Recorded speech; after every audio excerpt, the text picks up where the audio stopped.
ကဲခမရတဲ့ဘွားမှာငါးဘွားကတော့ကန်ဆိုးလိုက်တာဆိုပြီးညီးထွားပူကြတာကျွန်တော်အခုပြောပြမယ် enemy character 9ယောက်ရဲ့ back story နဲ့တာရှင်းလိုက်ရင်ကိုဘွားကိုနက်ပြီးရောက်နေတာပဲဆိုပြီးတရားစင်ရှေ့ပြီးဒူးထောက်ကြောရင်စိတ်ပါပေါက်သွားလိမ့်မယ်ဟဲ့ကိုဘွားကိုနက်ပြီးရောက်နေတယ်လို့ပဲလို့ပြောမိတာကလည်းမမှန်နေဘူးလေအခုခေတ်အနေထားကြီးကိုလည်းတစ်ချက်ရှိုးလိုက်ပါဦးကုန်စည်နှုန်းတွေတက်အကျွေးတွေတက်သုံးစည်းတွေတက်ပြီးတော့ crash လေးရဲ့မာနာပါအကုန်တက်နေတော့ကျွန်တော်တို့ဘွားကကြားရဆိုရင်စိတ်ဓာတ်ပဲကြံတော့တာပေါ့ဒါပေမဲ့လည်းအခုပြောမယ့် enemy character 9ယောက်ရဲ့ကံကြမ္မာနဲ့ရှင်းလိုက်ရင်တော့ကျွန်တော်တို့ကြုံတွေ့နေရတဲ့ဘွားကငရဲဆိုရင်တော့အေကွန်ပါတဲ့ VIP ငရဲလို့ပဲပြောမလို့ဖြစ်နေပြီဗျဒီ character တွေရဲ့နောက်ွယ်မှာတော့ကျွန်တော်တို့မတွေးရလောက်နာကျင်စရာအတိတ်တွေရှိနေတချို့ကမိသားစုကိုဆုံးရှုံးခဲ့ရတယ်တချို့ကချစ်ရသူတွေကိုဆုံးရှုံးခဲ့ရတယ်တချို့ရကြတော့လည်းအရာအလုံးဆုံးရှုံးခဲ့ကြရတယ်စကားအများကြီးပြောမနေတော့ပဲကိုဘွားကိုအမလို့အမရဖြစ်နေတဲ့စိတ်တွေကိုခဏဖယ်ထားပြီးဒီ enemy character 9ယောက်ကဘယ်သူတွေလဲဆိုတာတယောက်ချင်းစီကြည့်လိုက်ကြရအောင်ဗျနံပါတ်1ကိုဂါရာနဲ့ပဲစားလိုက်ခြင်းပါတယ်သူ့ရဲ့ကန်ဆိုးမှုတွေကမွေးကလေးကစားခဲ့တာသူ့ကိုမွေးမွေးချင်းမှာပဲမိခင်ဖြစ်သူကိုဆုံးရှုံးခဲ့ရတယ်ဖခင်ဖြစ်သူကလည်းသူ့ကိုတားတယောက်လို့မဟုတ်ပဲရွာတက်လက်နက်တစ်ခုအပြည့်အသုံးချခဲ့အဲဒါကြောင့်ပဲသူ့ရဲ့ခန္ဓာကိုယ်တွေကိုone day sugar ကိုထည့်သူပိတ်လောင်ခဲ့တာပေါ့ဒါပေမဲ့လည်းဂါရာရဲ့အမောင်ဆုံးအကြည့်ခွဲရဆိုအပိုင်းအထားမဟုတ်သေးဘူးလေသူ့ဘဝမှာတဦးတည်းသောအားကိုးရဖြစ်တဲ့သူ့ကိုချစ်ပေးတယ်လို့ထင်ရတဲ့ဦးလေးဖြစ်သူရာရှာမာရုကပါသူ့ကိုလှုပ်ကြံမှုစူးစမ်းခဲ့တယ်ပြီးတော့ဒီကနေ့မှမင်းကိုဘယ်သူမှမချစ်ဘူးဆိုတဲ့စကားလုံးတွေကရက်ဆက်လုံးတဲ့စကားလုံးတွေပါပဲကျွန်တော်တို့တွေအထီးကျန်တယ်လို့ညီးထွားနေချိန်မှာငယ်ဘဝတစ်ခုလုံးတစ္ဆာဖောက်မှုတွေအထီးကျန်မှုတွေကြားတဲ့ဖြတ်တန်းခဲ့ရတဲ့ဂါရာရဲ့ဘဝကတော့တကယ်ကိုရက်ဆက်လုံးတဲ့ကံကြမ္မာပါပဲဗျာနောက်ထပ်နံပါတ်2နေရာမှာရှိနေတာကတော့ဒီမိုစတရာရဲ့ကအပါမွန်တရီလို့လူသိများတဲ့အာခါစာပဲဖြစ်ပါတယ်သူဟာလူသားဘဝတော့ကဖျားနာနေတဲ့အဖေဖြစ်သူအတွက်ဆေးဖို့ရှာဖို့ငငယ်လေးနဲ့ခိုးဆူလူနှိုက်ရင်ခန္ဓာကိုယ်တစ်ခုလုံးကိုရင်းပြီးရာဇိုးကောင်ဆိုတဲ့တက်တူတွေနဲ့ပြေးခဲ့ရတယ်။ဒါပေမဲ့ငါးကြောက်သားဖြစ်သူဒုစရိုက်လောကထဲရောက်နေရပြီဆိုတဲ့အဖေဖြစ်သူကမိမိကိုယ်ကိုအဆုံးစီရင်ဆွဲကြိုးချတည်ဆုံးသွားခဲ့တယ်။မိသားစုလည်းမရှိဘဝကလည်းပြည့်စည်သွားပြီးတလောကလုံးကိုမုန်းတီးနေတဲ့ဟာကူချီရဲ့ဘဝတွေကိုအလင်းရောင်တစ်ခုရောက်လာခဲ့တယ်။အဲ့ဒါကတော့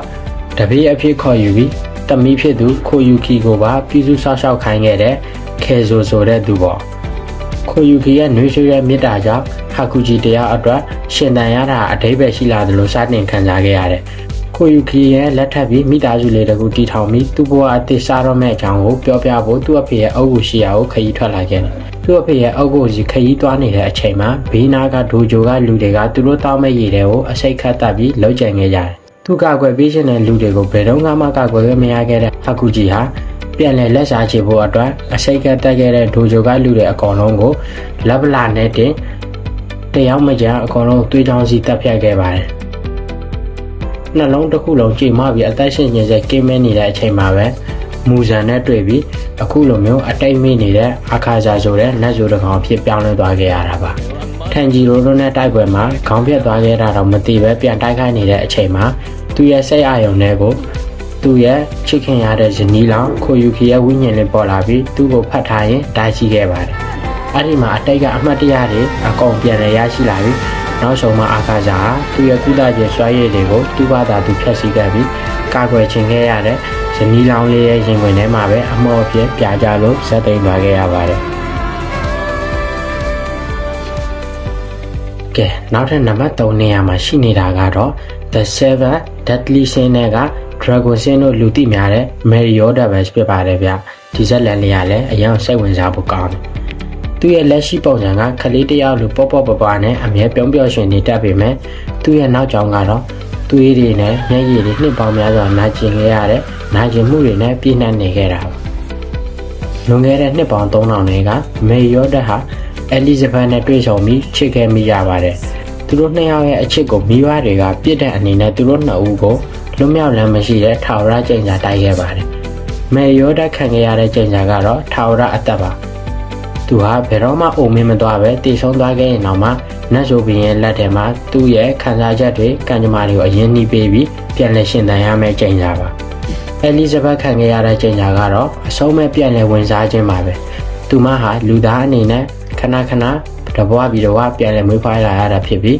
အတိတ်ကအမှတ်တရတွေပြန်ရတာနဲ့3ရက်အတွင်းမယ်ရီယိုတဲ့ရှင်းမောက်မှာနီးမျိုးစုံနဲ့တည်ဆုံသွားရမယ်ကျိန်စာပဲဖြစ်ပါတယ်ဒီကျိန်စာကြောင့်မယ်ရီယိုတဲ့နှစ်ပေါင်း3000လုံးမိမိအသက်ထက်ချစ်ခင်ရတဲ့ချစ်သူအဲလီဇဘတ်ရဲ့အနားမှာပဲအဲလီဇဘတ်ရဲ့ရုပ်အလောင်း106ခုကိုရင်ဝင်နဲ့ပိုက်ပြီးအလဲလဲအကွဲငိုကြည့်ခဲ့ရပါတယ်ချစ်သူတည်ဆုံသွားတိုင်းကာကွယ်မပေးနိုင်ခဲ့တဲ့မိမိကိုနာကျင်လို့ဒေါသတွေပောက်ကွယ်ပြီးနိုင်ငံတစ်ခုလုံးကိုမြေလံဖျက်ဆီးခဲ့တဲ့အထိဖြစ်ခဲ့ရပါတယ်နံပါတ်4နေရာမှာဆက်ပြီးရှိနေတာကတော့ Record of Runner-up တွေကလူသားမျိုးနွယ်ရဲ့အဆိုးရုပ်ဆုံးရာဇဝတ်ကောင်တို့နာမည်ကြီးကြော်ကြားခဲ့တဲ့ Just the Rapper ပဲဖြစ်ပါတယ်ဗျလွန်ခဲ့တဲ့19ရာစုလန်ဒန်မြို့ရဲ့အမှန်လူထဲမှာဂျက်ဟာပြစ်ဒဏ်တွေကိုရရဆက်ဆက်တပ်ဖြတ်ပြီးမြို့တစ်ခုလုံးကိုထိတ်လိုက်ကြော်လုပ်ခဲ့ရပါတယ် Just the Rapper ကအပြင်မှာတကယ်ရှိခဲ့ပေမဲ့ဇက်လန်တွေရဲ့ enemy နဲ့တော့မတူပါဘူးဗျခုကျွန်တော်က enemy အကြောင်းပြောနေတာဆိုတော့ enemy တွေကချက်အကြောင်းပဲဆက်လိုက်ကြရအောင်ဒီလိုရက်ဆက်လုံးနဲ့လူသက်သမားတယောက်ဖြစ်လာရတဲ့နောက်ကြောင်ကတကယ်ကိုရင်နာစရာကောင်းလာပါဂျက်ဟာလန်ဒန်မြို့ရဲ့အစင်းရဲဆုံးရပ်ကွက်မှာပြစ်ထက်စာမျိုးသမီးတဦးရဲ့သားအဖြစ်မွေးဖွားလာခဲ့တာပါသူ့မိခင်ကသူ့ကိုချစ်လွန်းလို့မွေးခဲ့တာမဟုတ်ပဲနောက်ွယ်ကအကြောင်းကိုသိလိုက်ရတဲ့အချိန်မှာတော့ဂျက်ရဲ့ကဘာလေးပြိုလဲသွားခဲ့ရပါတယ်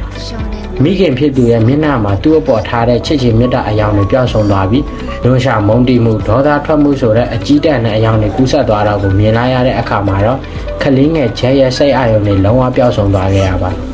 အဲ့ဒီညမှာတင်သူဟာသူ့ကိုမချစ်တော့ပဲမိခင်ဖြစ်သူကိုကိုယ်တိုင်တပ်ဖြတ်ခဲ့ပြီးတေကန်နေမိခင်ရဲ့မျက်နှာမှာပေါ်လာတဲ့အမှောင်ဆုံးအယောင်ကိုကြည့်ရင်အဲ့ဒီအယောင်ရဲ့အလှအပမှာဆွဲလန်းပြီးလူသက်သမားဖြစ်လာခဲ့ရတာပါအားလုံးပဲစောက်စားမျှော်လင့်နေကြတဲ့နံပါတ်5နေရာကိုရောက်ရှိလို့လာခဲ့ပါပြီဗျဒီနေရာမှာရှိနေတာကတော့ One Piece ထဲက Trafalgar Deep Water လောပဲဖြစ်ပါတယ်ဗျဒီနာမည်ကိုကြားလိုက်ရင်တော့အားလုံးကသိလိုက်ပါမယ်သူ့ကိုကြည့်လိုက်ရင်တော့လူတိုင်းအပေါ်အေးတိအေးဆက်နိုင်လာပါတယ်ဒါပေမဲ့ဒီလိုအေးဆက်ဆက်နဲ့နှလုံးသားရဲ့အောက်ခြေမှာတော့ကဘာပေါ်မှာအဆူရဆုံးသွေးစွန်းခဲ့တဲ့ဒဏ်ရာတွေရဲ့ငရဲလိုအတိတ်ဆိုတခုပုံွယ်နေခဲ့ပါတယ်လွန်ခဲ့တဲ့နှစ်ပေါင်းများစွာက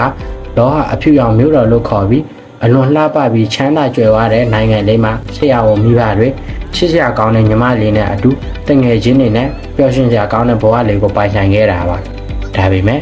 အဲ့ဒီနိုင်ငံမှာယောဂတစ်ခုဆွဲကပ်ပြီးကမ္ဘာအစိုးရဟာဒီယောဂကူးစက်မှာကိုကြောက်လို့ဆိုပြီးနိုင်ငံတနိုင်ငံလုံးကလူတွေကိုတပ်ဖြတ်ဖို့မိရှုဖျက်ဆီးခဲ့ကြတာပါ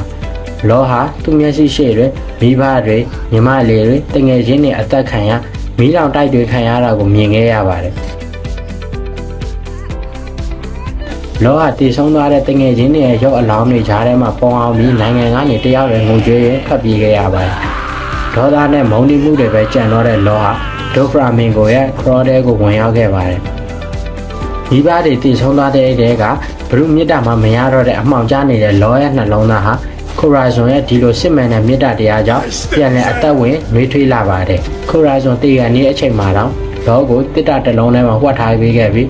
သူ့ရဲ့စွမ်းအားကိုတုံးပြီးလောရဲ့ငိုကြွေးတန်နဲ့အပြင်မထွက်အောင်ကာကွယ်ပေးခဲ့ပါတယ်ခိုရာဇွန်တည်ဆုံးသွားတဲ့အချိန်မှာသူ့ရဲ့အစွမ်းတွေဟာပျောက်ကွယ်သွားပြီးလောရဲ့ရင်မတက်အော်ငိုကြွေးတန်တွေဟာနှင်းဖုံးနေတဲ့ကျွန်းကလေးပေါ်မှာပဲတင်ထပ်သွားခဲ့ရပါတယ်သူ့ရဲ့ဘဝဆက်ကြောင်းကကျွန်တော်တို့ပြည်သက်တွေကိုမျက်ရည်ဝဲစေခဲ့တယ်လို့တစ်ဖက်မှာလည်းမေတ္တာတရားတန်ဖိုးကဘလောက်ထိကြီးမားနှက်ဆိုင်ခဲ့လဲဆိုတာပြသသွားခဲ့တာပါ။ကဲအားလုံးပဲ